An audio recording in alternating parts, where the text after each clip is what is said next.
غزوہ خندق کے موقع پر ایک رات سخت آندھی اور شدید سردی تھی۔ حضور نبی کریم صلی اللہ علیہ وآلہ وسلم نے ایک جان نثار کو دشمنوں کی خبر لانے کا حکم فرمایا اور دعا دی، اے اللہ تو اس کی حفاظت فرما، سامنے سے اور پیچھے سے، دائیں سے اور بائیں سے، اوپر سے اور نیچے سے۔ وہ جان نثار صحابی رضی اللہ تعالی عنہ کہتے ہیں کہ دعائے نبی کے بعد گویا مجھ سے سردی بالکل جاتی رہی، ہر قدم پر یوں معلوم ہو رہا تھا کہ گرمی میں چل رہا ہوں۔ دشمنوں کا جائزہ لے کر رسول اللہ صلی اللہ علیہ وآلہ وسلم کی خدمت میں حاضر ہوا اور حالات گوش گزار کیے، تب سردی کا احساس ہوا۔ پیارے آقا صلی اللہ علیہ وآلہ وسلم نے مجھے اپنے قریب کیا اور قدمین مبارک کے پاس سونے کے لیے جگہ دے دی، پھر اپنی بابرکت چادر کا کنارہ مجھ پر ڈال دیا۔ یہ کرم نوازی دیکھ کر میں اپنا پیٹ اور سینہ سرکار مدینہ صلی اللہ علیہ وآلہ وسلم کے بابرکت قدموں سے بار بار مس کرتا رہا۔ صبح ہوئی تو دشمن بھاگ چکا تھا۔ رحمت عالم صلی اللہ علیہ وآلہ وسلم کے قدموں سے لپٹ کر خوب برکتیں لینے والے وفادار اور جانثار بلند مرتبہ صحابی رسول صلی اللہ علیہ وآلہ وسلم، ایران کے سابقہ پایہ تخت مدائن کے گورنر حضرت حذیفہ بن یمان رضی اللہ تعالی عنہ تھے۔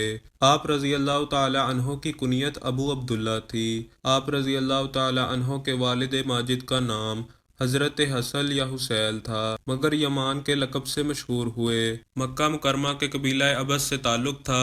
کچھ وجوہات کی بنیاد پر مکہ چھوڑ کر مدینے میں رہائش اختیار کر لی تھی اور آپ کے والد نے یہیں شادی کی۔ یوں حضرت حذیفہ رضی اللہ تعالی عنہ کی پیدائش مدینہ میں ہوئی۔ اسی وجہ سے حضرت حذیفہ رضی اللہ تعالی عنہ فرماتے ہیں کہ جب نبی کریم صلی اللہ علیہ وآلہ وسلم نے مجھے اختیار دیا کہ میں اپنا شمار گروہ انصار میں کروں یا مہاجرین میں، تو میں نے گروہ انصار کو پسند کیا۔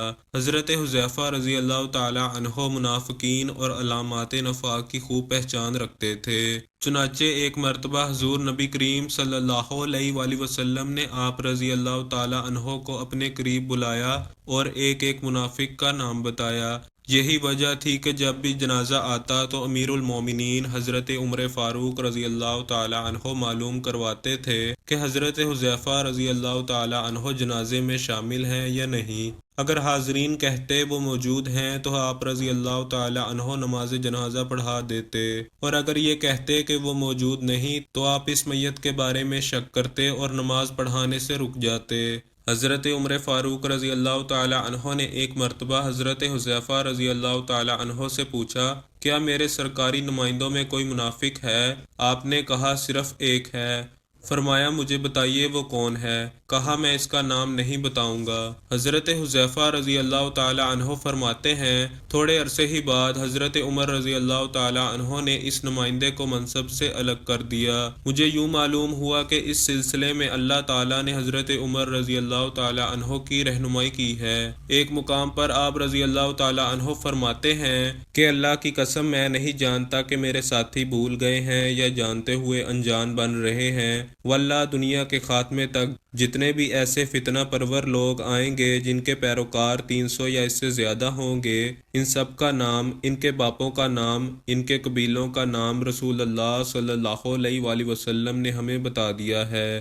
حضرت عمر فاروق رضی اللہ تعالی عنہ جب کسی شخص کو کوئی عہدہ سپرد فرماتے تو وہاں کے لوگوں کے نام یہ تحریر دیتے کہ جب تک یہ تمہارے درمیان عدل کریں تم ان کی اطاعت کرنا، لیکن آپ رضی اللہ تعالی عنہ کو مدائن کے گورنر کا عہدہ عطا کرنے کے بعد یہ تحریر فرمایا، لوگوں ان کی اطاعت کرنا اور جو کچھ یہ طلب کریں وہ انہیں دے دینا۔